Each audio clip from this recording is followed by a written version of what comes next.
D'où la pensée vient-elle? Publié par Monique Mathieu le 8 mai 2018 dans Chronique, Dialogue avec les êtres de lumière, manchette, Monique Mathieu EDL. La pensée prend sa source dans la supraconscience, c'est-à-dire dans les parties supérieures de vous-même. La pensée est créatrice car elle émane de la supraconscience qui est aussi spirituelle et divine. C'est cette supraconscience qui met en route un processus de transformation ou de guérison, c'est souvent dans ce sens que nous vous parlons de la puissance de la pensée. La pensée émise par la supraconscience descend dans la conscience spirituelle puis dans la conscience humaine. Dans sa descente, la puissance de la pensée peut s'amenuiser. Si vous n'êtes pas à un certain niveau vibratoire, la pensée, dans sa descente jusqu'à la conscience humaine, peut s'affaiblir et être perturbée par les doutes émanant de la personnalité. Nous répétons ceci, qui a une immense importance, à partir du moment où vous avez conscience que votre pensée appartient à votre supraconscience, c'est-à-dire à votre conscience spirituelle et divine, la conscience de la partie très supérieure de votre être, il faut que tous les échelons qui vous mènent à la personnalité humaine puissent être franchis sans la moindre interférence. Qui crée ces interférences? Ce sont bien évidemment l'ego et le doute. Si un doute, même infime, apparaît, la pensée reste bloquée à un certain niveau et y stagne. Ne pouvant accéder à la personnalité humaine, elle ne pourra donc pas agir sur celle-ci. Alors, pour que la pensée et le corps puissent être réellement en accord et pour que la supraconscience et la conscience humaine puissent aussi être réellement en accord, il faut faire le maximum pour éviter d'avoir le moindre doute sur vos possibilités, sur ce que vous êtes et sur votre appartenance au-delà de votre personne et de votre personnalité humaine.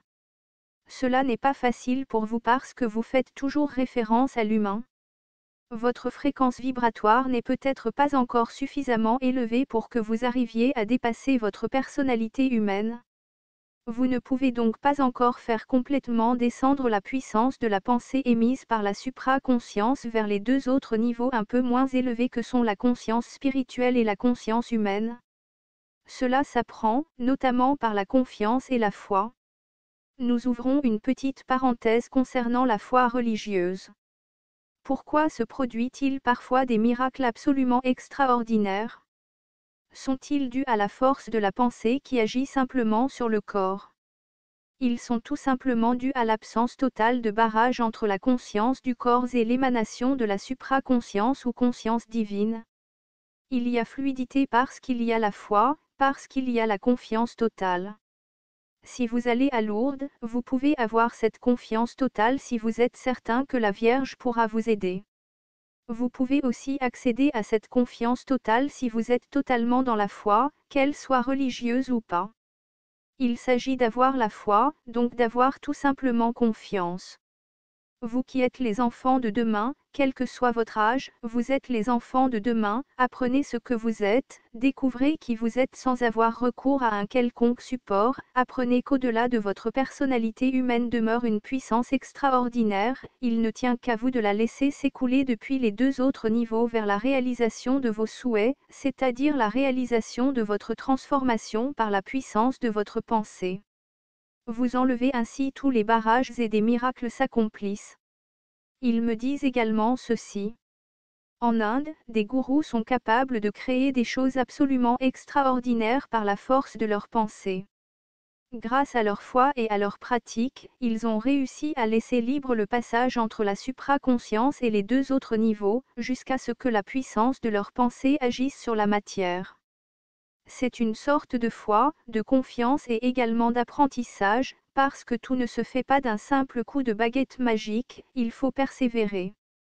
De surcroît, si votre mental est encombré en permanence par des pensées parasites, nous ne parlons pas de pensées inférieures, il est très difficile à la supraconscience de déléguer sa puissance et sa force à la conscience spirituelle et à la conscience humaine. Toutes les pensées que vous créez peuvent être des pensées parasites qui ne font que vous perturber. Il convient donc de vous exercer à faire le vide dans votre esprit pour vider la grande pièce où vous stockez toutes les pensées qui naissent en permanence en vous.